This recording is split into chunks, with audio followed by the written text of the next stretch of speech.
Thank you for joining Cancer Support Community Atlanta for myths and facts about cancer genetics, facilitated by Shrutika Yeola, certified genetic counselor with Northside Hospital Cancer Institute. Hi, everyone. This is Emily Brown, the Program Director at Cancer Support Community. Thank you all for being here. Just so you know, Cancer Support Community is committed to continuing our programming virtually throughout this isolation period. So if you have any questions about programs, please feel free to email me at emily@cscatlanta.org, and I will let you know about some more programs we are offering upcoming at the end of this program, so stay tuned. All right, without further ado, Shrutika, you can go ahead and get started. All right. Hi, everyone. Thank you so much for joining me today. I'm so excited to be giving this talk in a new platform. And to see so many people join in and log in from the comforts of their own home. So thank you again so much. My name is Shrutika Yeola. I'm one of the genetic counselors at Northside Hospital. We are a group of 6 genetic counselors right now, and we see patients in Atlanta, in Forsyth, in Cherokee, as well as a whole bunch of satellite locations throughout the greater Northside network, specifically talking about cancer and cancer genetics. So today during this talk, I do want to go through a little bit about what we do as genetic counselors, what we look for when we're doing genetic testing, what makes somebody eligible for genetic testing, as well as to dispel some myths out there and misconceptions about genetic testing so that we're all on the same page. Hopefully you'll find some value in this talk today and maybe even get some more insight into whether or not you yourself are a good candidate for genetic testing.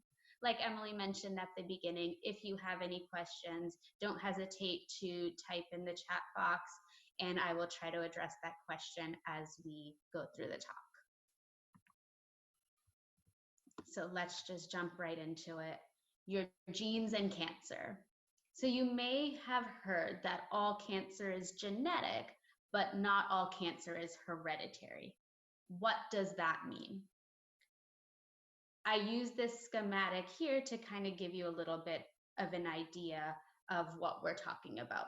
So I don't know how many closet microbiologists are in the room, but let's just go back to high school biology. Our bodies are made up of billions and billions of cells.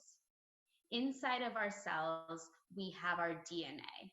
Our DNA is basically a collection of recipes for proteins that tell our body how to grow, how to develop, make us unique.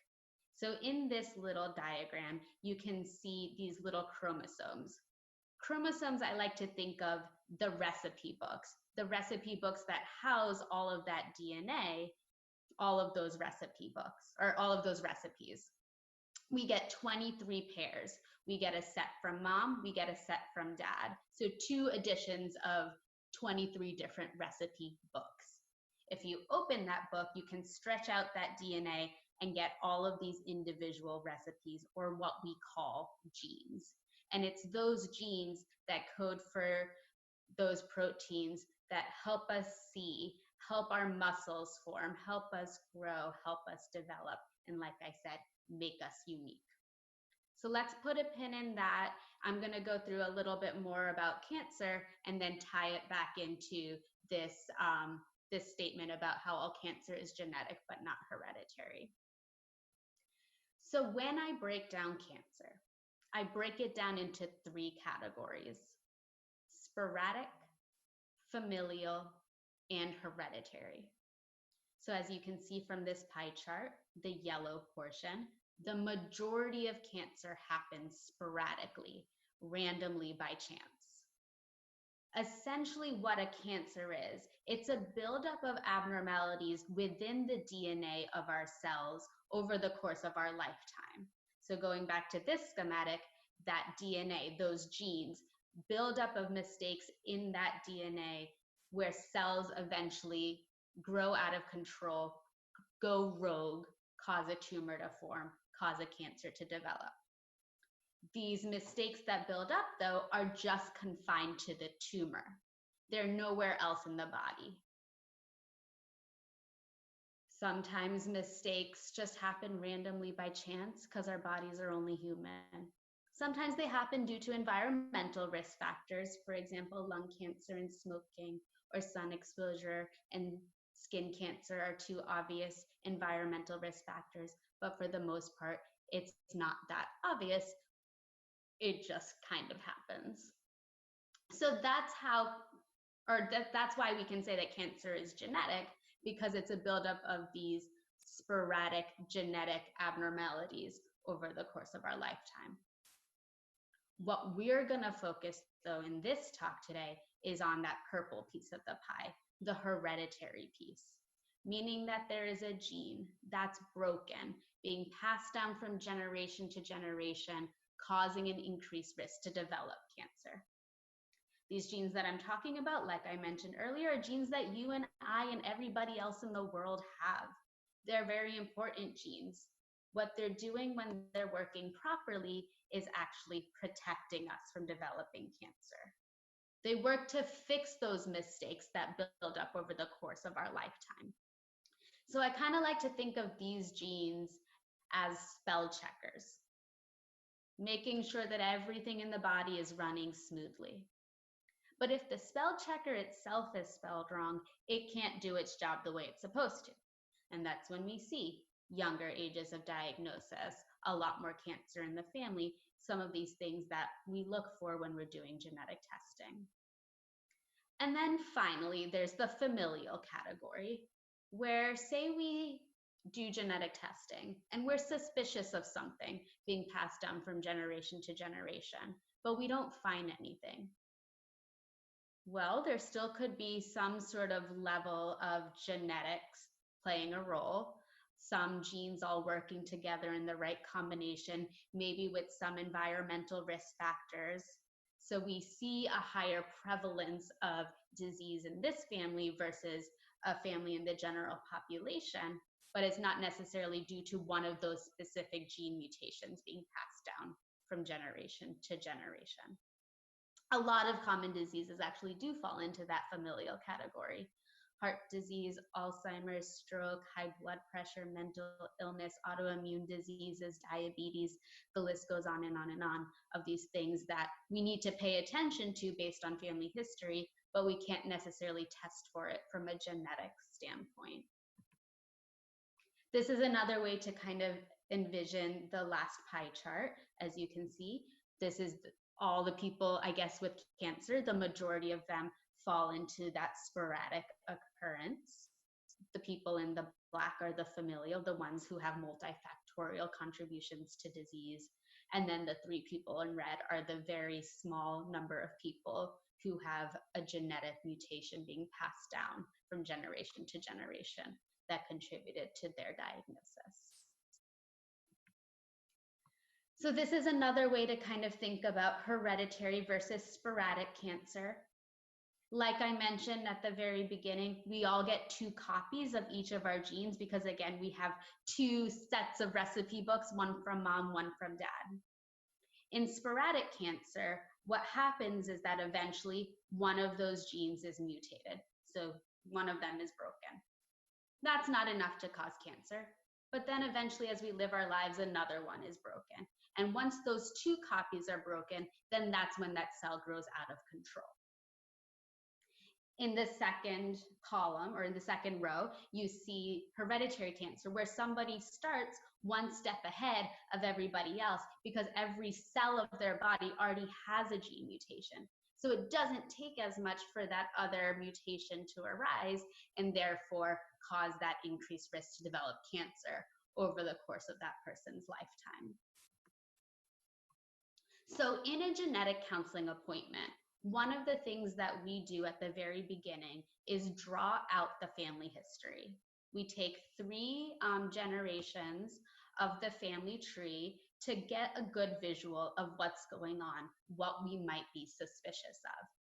And these are some of the things we look at. Age of onset. So how old was somebody when they were diagnosed with cancer? A cancer diagnosed under the age of 50 is going to make us more suspicious of something hereditary than a diagnosis after the age of 50. We might see multiple close family members with the same type of cancer. So multiple generations of people with breast cancer or colon cancer, or some sort of combination of a variety of different cancers that makes us suspicious of one particular genetic syndrome. If I am seeing more than one generation affected, that's going to make me a little bit more suspicious. Or somebody with two different types of cancer, or they get cancer more than once, that's also going to make me suspicious. We also always ask about what somebody's ancestry or ethnic background is, because we do know that certain populations do have an increased risk to develop cancer themselves. For example, in the Ashkenazi Jewish population, we know that there's a higher prevalence of mutations in the BRCA genes, which you may have heard of before. In fact, 1 in 40 individuals does have a BRCA mutation, and so our threshold for testing somebody who is of Ashkenazi Jewish ancestry is much lower. So I like to use BRCA1 and BRCA2 as the example to talk a little bit more about hereditary cancer, because they are genes that I think a lot of people have heard of. So there's BRCA1, BRCA2, or BRCA1, BRCA2. Two genes that you and I, again, and everybody else in the world have. They're two of those spell checker genes that I was talking about earlier. They're what we call tumor suppressor genes, meaning that they suppress tumors. They help protect us from developing cancer. And they stand literally for breast cancer 1 and breast cancer 2, the order in which they were discovered. Both men and women have these genes. Again, both men and women have 2 copies of these genes. We're looking to see if there is a mutation or a spelling mistake in one of those genes that renders it broken. And so that's what we're doing with genetic testing, looking to see if that gene is working or not. And if it's not working because there is a spelling mistake or an abnormality in that gene, then that person has an increased risk to develop certain types of cancer. In women, those cancers include breast and ovarian cancer. In men, those risks include male breast cancer and prostate cancer. Men and women who are BRCA positive may have an increased risk to develop pancreatic cancer and even melanoma. And so we would address all of those things with an individual when they come in for their genetic testing. So this gives you a little bit of an idea of what those cancer risks look like in a woman who's BRCA positive. In the general population, the risk to develop breast cancer is about 12%. But if a woman is BRCA positive, her risk jumps up anywhere from 40 to 87%, depending on a lot of factors that we don't necessarily always know, but significantly higher than the general population risk.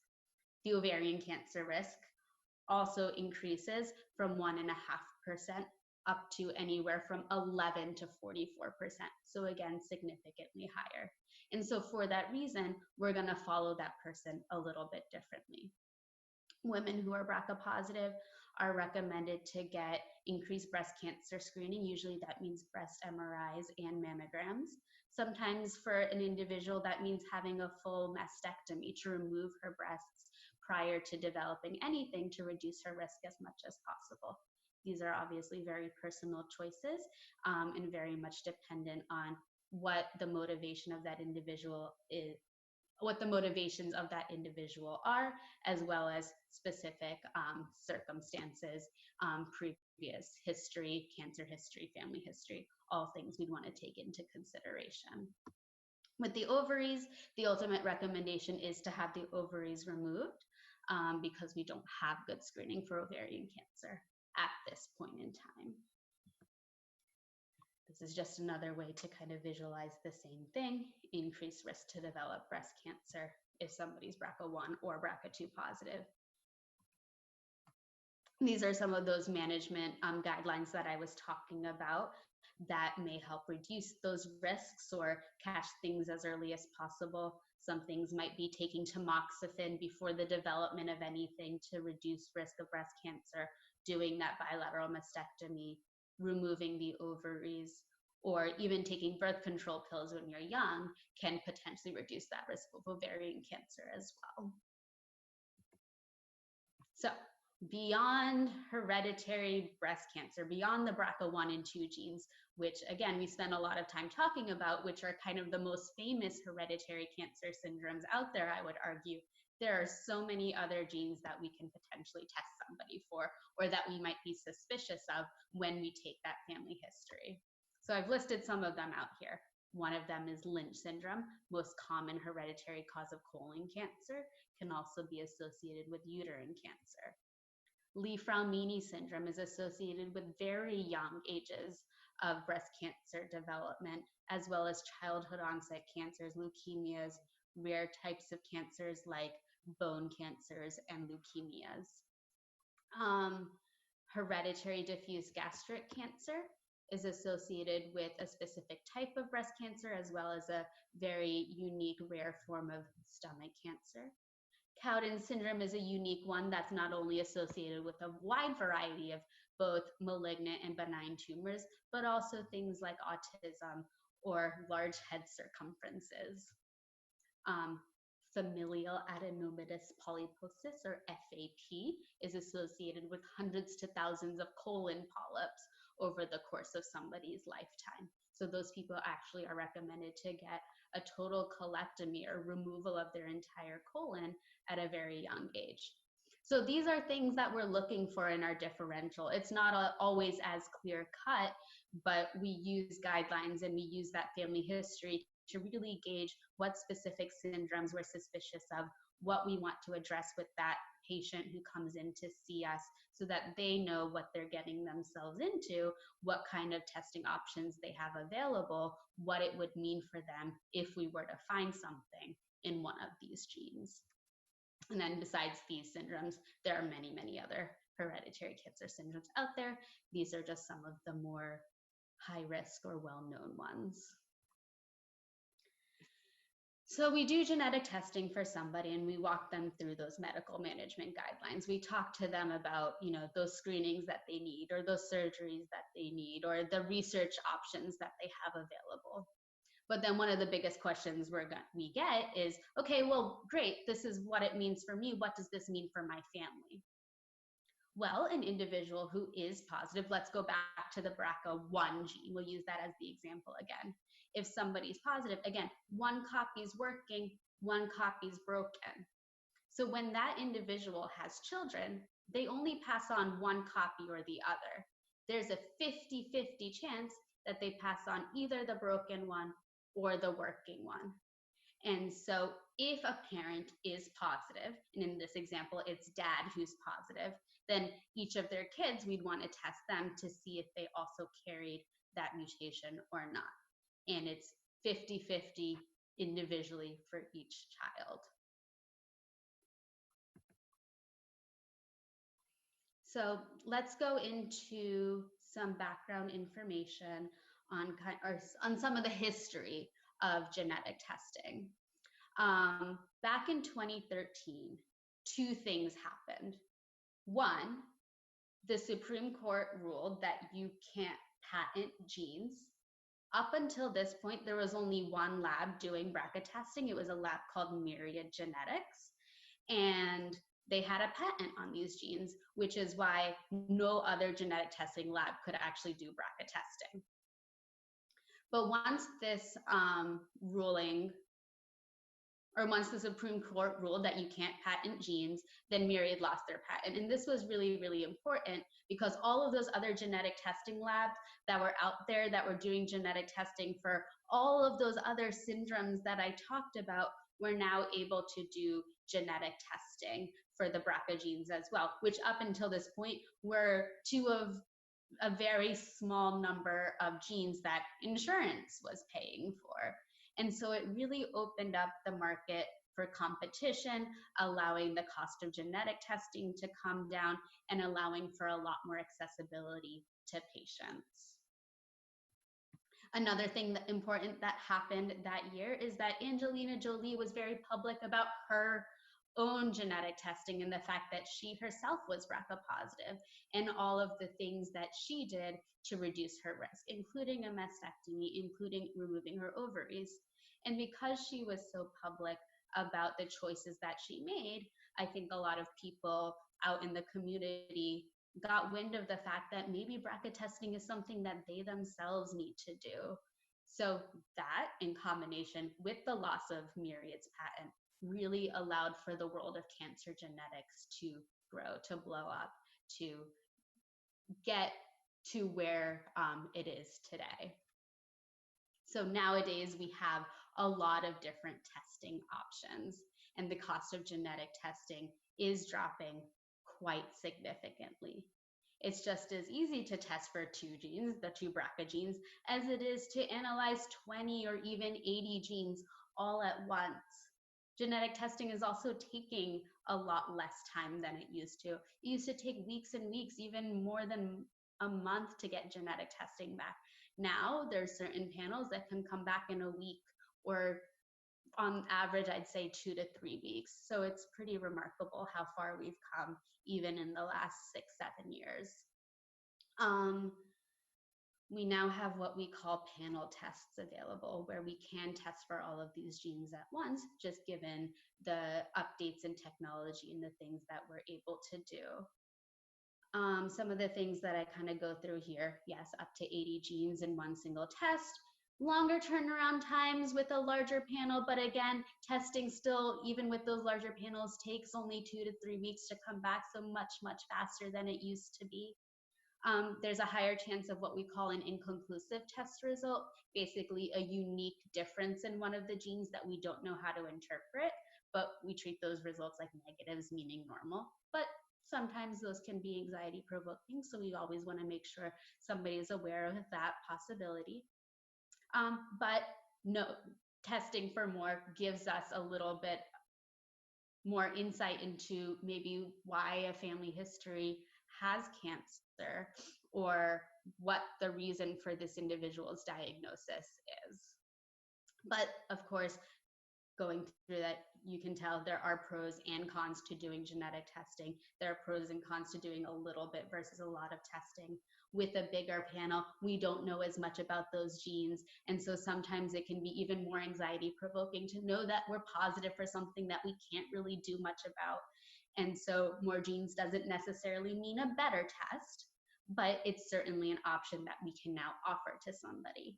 In a genetic counseling appointment, we go through those pros and cons in a lot more detail, and we explore the motivations of that individual so that we can make sure that the testing that we're ordering for that person is the right test.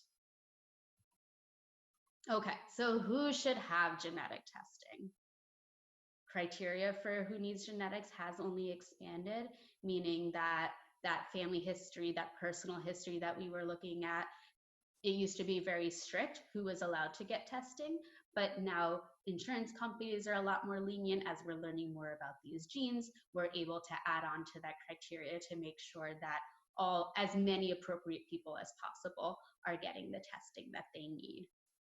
But of course, it's always important to get that genetics evaluation ahead of time, because those options are getting more and more complicated, and because those criteria can now be super nuanced and sometimes a little bit difficult to weed out. But some of the people who I would say definitely should either do testing or reconsider testing include people who've had BRCA testing before 2006, because of the way technology has changed. Before 2000, so there's two ways of there's several ways of looking at a gene, but there's two kind of main ways of looking at a gene. One is to read it like a sentence, to look for those typos, those spelling mistakes. Another way to look at a gene is to look for large chunks of DNA that are missing or extra, what we call deletion duplication analysis or rearrangement. So before 2006, they were not doing rearrangement studies for all people who had BRCA testing. So if your testing was before 2006, strongly encourage you to come back in so that you can at least get the rearrangement, the deletion duplication part of BRCA1 and BRCA2. But if you've had testing prior to 2012, 2013, just because those two tests were separate tests at the time, even though the deletion duplication was available, you may not have received it. So that's also something to think about. And of course, if you've only had BRCA1 and BRCA2 testing, there are a gazillion other genes we can potentially test you for.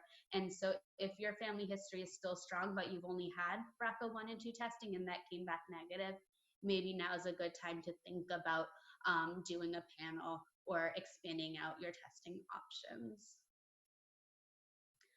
So some benefits of genetic testing include relief if we figure out why there's cancer in the family, or if we rule out a known hereditary cancer syndrome that is in the family in another person. Maybe fewer checkups because we can more directly pinpoint what needs to be done for that person. We can make informed decisions about our health and be as proactive as possible, or take intervention when needed. Inform the family is another good one. Some limitations of genetic testing. Maybe we find something, but we don't always know what it means. Maybe for some people, knowing that they're positive is very anxiety provoking because of that increased risk for cancer. But just because you're positive doesn't necessarily mean you're going to get cancer. And so that's a lot of things kind of just to weed out and figure out. And then, of course, knowing that you're positive for something where there maybe isn't good screening. For example, pancreatic cancer is a good example of that. Yeah, I know my risk to develop pancreatic cancer is higher, but our screening options are limited at this point in time. All right, let's go into the common misconceptions that are out there about genetic testing. The only breast cancer in my family is on my father's side, so I have nothing to worry about. That is, of course, false. Both mom's side and dad's side matter. Remember, both men and women carry all of the genes in all of the 20,000 genes in our body. Both men and women carry the BRCA genes.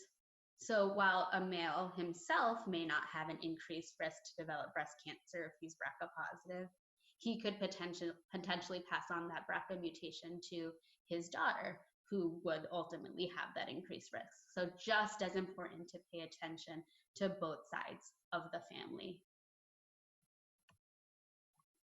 I'm all done with my cancer treatment, so genetic testing doesn't matter anymore. So a lot of people do use genetic testing to help make decisions about maybe the type of surgery they're gonna get or next steps when it comes to their cancer treatment. But there are things beyond that where genetic testing can be of really great value. Somebody who is positive for a mutation in one of these genes oftentimes does have an increased risk to develop other cancers. For example, with the BRCA genes, breast and ovarian cancer, or in men, male breast cancer and prostate cancer. And so it doesn't just stop at that person's current diagnosis. We want to make sure that they're getting the follow-up for all of those other risks that they also have. Also, it's really, really helpful to test the person who's had the cancer first when we're doing genetic testing for a family. Because again, the question we're trying to answer with all of this is, why is there cancer in my family? And if we can find the answer for why, then we can confirm and rule out that risk in other family members. We can give everybody else the most information possible to help them, again, be as proactive about their health as possible. I tested negative, but my kids still need testing because I heard these genes can skip generations. That is also false. If somebody's negative, what they don't have, they can't pass on. Remember, two of each of our genes. If both copies are working, then there's no way you can pass on a broken copy to future generations. I think where that misconception comes in is because with a lot of these hereditary cancer syndromes, we're talking about risks, not guarantees to get cancer. So even if you're BRCA positive and even if your risk is 40 to 80%, doesn't mean you're definitely going to get cancer. So you could live to be 100 years old and never develop anything, but you're still BRCA positive and can still pass that gene on to your child. And so we might have an entire generation of people without cancer, but doesn't mean that there's not something that could have been passed down. I think another reason that this misconception exists is because different genetic conditions are passed down in different ways. So for most hereditary cancer syndromes, it only takes one broken copy of one of those genes to have that increased cancer risk. But there are genetic conditions out there where it takes two broken copies of that gene to have that condition. An example that I like to use is cystic fibrosis. A child, in order to have CF, has to inherit a broken copy from mom and a broken copy from dad. Both mom and dad have to pass on that broken copy, and then that child would have that genetic condition.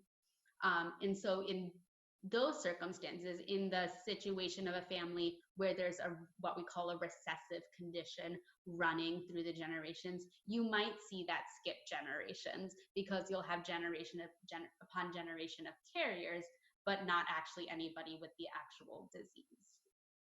So things to think about. I can't have testing because I'm sure my insurance won't cover it, or I can't have testing because if I test positive, I will lose my insurance. So with health insurance, it's gotten a lot better in terms of coverage of genetic testing. Like I mentioned earlier, a lot of this, the testing criteria has become a lot more lenient. Insurance companies are very much seeing the value in genetic testing, and so are definitely covering the testing more often than not. I can't have testing because if I test positive, I will lose my insurance. So that one, we actually have laws in place to protect somebody from genetic information. In fact, there was a law passed back in 2008, the Genetic Information Non-Discrimination Act, or GINA, and it protects you from being discriminated against when it comes to insurance, specifically health insurance and employment. So with insurance, your health insurance can't consider genetic information a pre-existing condition. They can't raise your rates, they can't drop you from their policy, they can't deny you coverage of various services based on your genetic information. Unfortunately, this part of the insurance part of the law does not address life insurance, disability insurance, or long-term care insurance. And so those are things that I certainly encourage somebody to think about establishing or addressing prior to doing genetic testing, just because at this point in time, there's nothing in our laws to help with kind of discrimination from that standpoint. I do know, for example, with life insurance companies, they definitely take genetics into consideration when kind of in the underwriting process. I know that that's part of what they're doing when they're doing their risk assessment and deciding, how much of a, if you will, a liability this individual is and how much we should offer them policy-wise. But all of the nuances I'm not sure about, just because they're not very open about that stuff. And of course, there's no law to protect that. So again, things that we want to think about before addressing genetic testing. The GINA law also protects you from being discriminated against from an employment standpoint. An employer can't fire you, they can't put you into specific positions, they can't not hire you, promote you, or specifically hire you based on your genetic information. This does not apply to employers with less than 15 employees, but know that that law is in place. And then I had Oncotype, Caris, Foundation 1 testing, so I already had genetic testing. Oncotype Kerrison Foundation 1, for those in this talk today who've already had a cancer diagnosis, they may have received that. That's a specific genetic testing that's looking specifically at the tumor. So going back to the very beginning of our talk, how I talked about how all cancer is genetic, but not all cancer is hereditary, these three tests, the Oncotype, the Foundation 1, are looking at the genetics of the tumor, looking at those sporadic random occurrences, those sporadic mutations that built up that helped that cancer develop. And physicians use that information to help guide treatment. We now have personalized chemotherapies and various medication options for somebody based on their tumor profile. But for the most part, those mutations, those abnormalities that are in the tumor, again, occurred randomly by chance, were acquired over the course of that person's lifetime, and were not necessarily something that that person was born with. In order to do hereditary cancer testing, we would need more than just the tumor to look at that. And so two very different types of tests. So somatic testing is what those Oncotype and Caris and Foundation 1 testing do. They look at the cells in the tumor. They look for those mutations, those genetic changes that arise over the course of somebody's lifetime, help guide treatment. Germline testing is what we do, testing all of the cells of the body, usually through a blood or a saliva test. Sometimes we use cultured cells from a skin punch biopsy, depending on the circumstances. And we're looking for those genetic abnormalities that that person was born with. And not only could that help guide treatment in certain circumstances, but also, like we've been going through this entire talk, can help determine future cancer risk and risks for family members. Going back up to the somatic testing, the mutations that are in a tumor cannot be passed down to future generations. So that's what we do. And then last but not least, I've had 23andMe, Ancestry.com, or another direct-to-consumer genetic test. So I don't need to have genetic testing again. Unfortunately, the genetic testing that you can buy at Target for $99 is not the same type of testing that is available in a clinical genetic testing lab. The type of testing that they do is very limited, so we're not getting the full picture of what somebody's genetics looks at. Quality control is very different, and so always take that information with a grain of salt. The gene is made up of thousands and thousands of letters. 23andMe is only looking at 3 of those spots, and those three specific spots are those specific mutations that are common in the Ashkenazi Jewish population that I was talking about earlier.